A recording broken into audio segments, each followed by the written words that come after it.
Hello, my name is Amy Reuter, and I am the campus dietitian at Northwest University. You're listening to the 10-Minute Tips podcast. Today we're talking about how to fuel well at the calf. We will be exploring how to maximize your dining experience by focusing on variety, along with navigating through any food intolerances, food allergies, or just food avoidances. Before we begin our journey through the calf, I want to introduce two key people, Jonathan Gilbertson and Brian Brister. Jonathan is our new on-site food service director, and Brian is our head chef. I encourage you to reach out to them directly with questions, suggestions, or to fill out a comment card found near the exit of the calf. Okay, let's get started. The calf is divided into several different stations. The first station that you will see after you enter is the tossed station. Here you can build a salad or sandwich from a variety of food choices, including greens, vegetables, cheeses, meats, and dressings. For those of you desiring plant-based choices, be sure to include quinoa for a protein boost. If you're trying to minimize your calories, you may want to ask the server to go light on the dressing or sauce. Before you get to the tossed station, you can turn right to check out the cereal selections. Make a waffle or toast bread or bagel and top with peanut butter or other spreads. Next to the toss station is the World Fare section. During weekday lunches, you can personalize a burrito bowl with chicken or beef, 2 types of beans, and several sauces and cheese.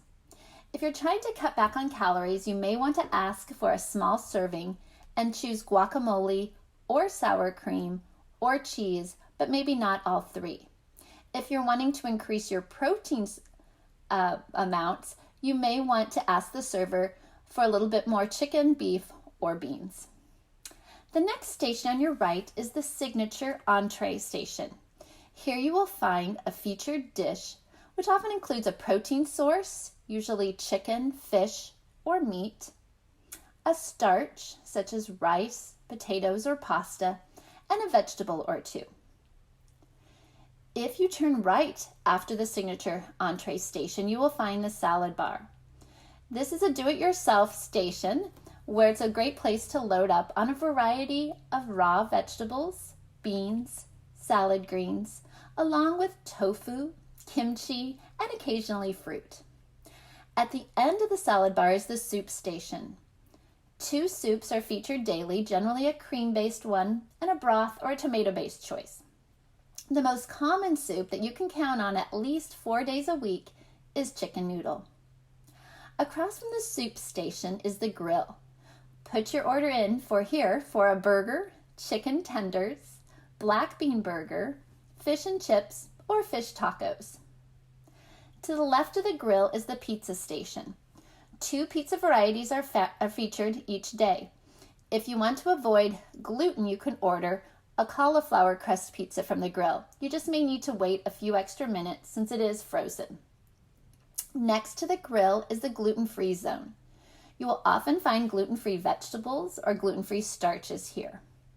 And then next to that is the rotisserie station, where you'll find rotisserie chicken, or pork or beef options. And these 3 meats are also gluten-free. Next to the rotisserie station is the bake shop. You can also find this station by walking straight back once you scan your ID card at the entrance. In addition to the cookies, bars, and pies, you also find a variety of hand fruits, including apples, oranges, pears, and bananas. During weekday breakfast service, you'll also find 2 blenders, along with a variety of pitchers, and a tray of fresh berries and spinach and yogurt. And you can add these together or include some juice or milk of your choice and whip up a smoothie. After you fill your plate, you can head to the Beverage Choices found in front of the signature Entree section. Here you will find water, sodas, juices, soy milk, almond milk, coffee, and a variety of teas. So this is the calf. These different stations comprise it. I really encourage you to focus on variety from meal to meal, And then from food group to food group. So within vegetables, protein sources, starch or grain sources, and fruits. If you're looking for vegetarian options, you'll find several different options at various stations. As I mentioned, with the toss station, the burrito station, the grill, and the salad bar. In terms of gluten-free options, we obviously have the gluten-free station, but you can also find there's a gluten-free options at the grill. Just make sure you ask at the window. There are breads and bagels that are gluten-free. And if you have questions or if you're looking for a gluten-free pasta, you may want to ask either Jonathan or Brian or back at the grill on the days that they have a pasta bar. Now, fitting it all together, a couple of tips I have here. One is I encourage you to take one plate at a time and be in the moment when you're eating. So try not to be distracted with your phone or studying, but really practice some mindful eating habits. In terms of what to put on that plate, if you have an active lifestyle, I would encourage you to divide your plate in thirds, which a third of it being a protein source, another third being vegetables and fruit, and the last third being your starches and your grains.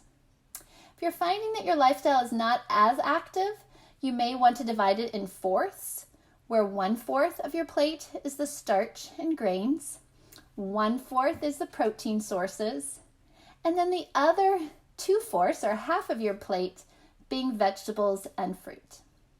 If you have additional questions, please feel free to make an appointment to see me. I'm at the Wellness Center. Again, my name is Amy Reuter. And to all of you, bon appetit.